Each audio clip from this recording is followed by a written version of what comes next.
I would have laid down my life for Wotsisname, written by Jeremy Clarkson on March 15, 2001. The court case involving Jonathan Woodgate threw up an interesting dilemma last week when his best friend gave evidence against him.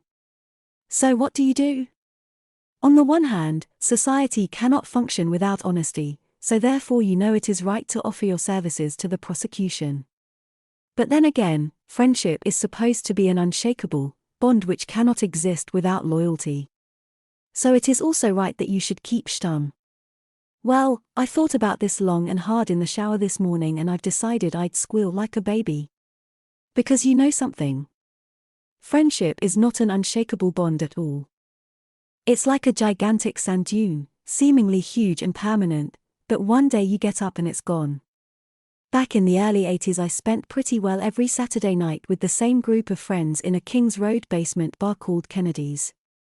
We laughed all the time, we went on stage with the band, we sang, we drank ourselves daft, and we knew, with the surefire certainty that night will follow day, that we'd be mates forever. Had one of them been accused of gouging the barman's eyes out with a lawnmower, I'd have told the police I was dead at the time and that I knew nothing. I would even have taken the heat on his behalf, had push come to shove.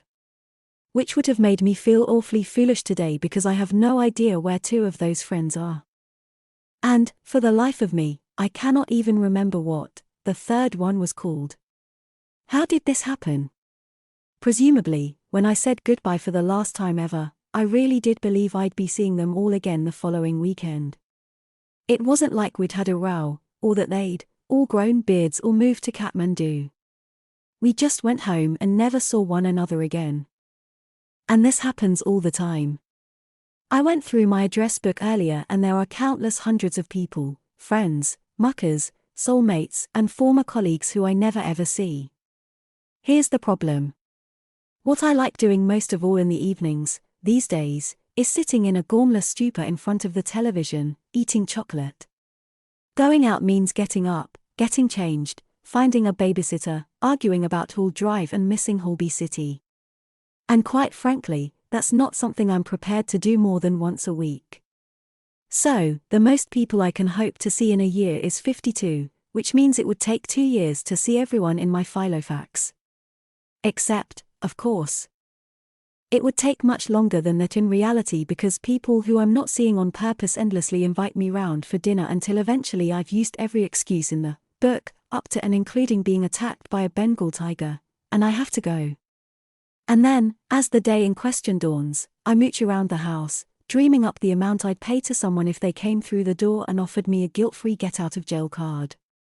Once I got up to £25, but still no one came. I had to go and, as a result, another week went by without seeing Mark Whiting, a friend from my days on the Rotherham Advertiser.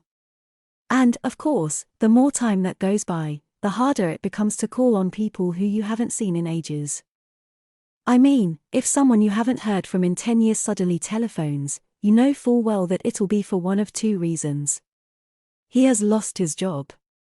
Or he has lost his wife. I have become so desperate about this friend's business that I recently asked my wife not to put any new people in the address book. I don't care how nice they are. I don't care if he is funny or that she's allergic to underwear. We have now got enough friends. This went down badly and so we've reached an agreement. New people can only go in the book providing old ones are tip. Given the choice of people I'd call to ask for a night out, he'd come below the woman in Che video rental shop. Worse. If I saw him coming down the street towards me, I'd pretend to be gay and lunge endlessly for his genitals until he went away.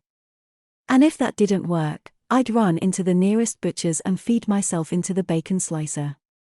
But even so, as I stood there with the Tipex hovering above this crashing boar's name, I could hear his voice in my head, and it sounded like Hal in 2001, A Space Odyssey.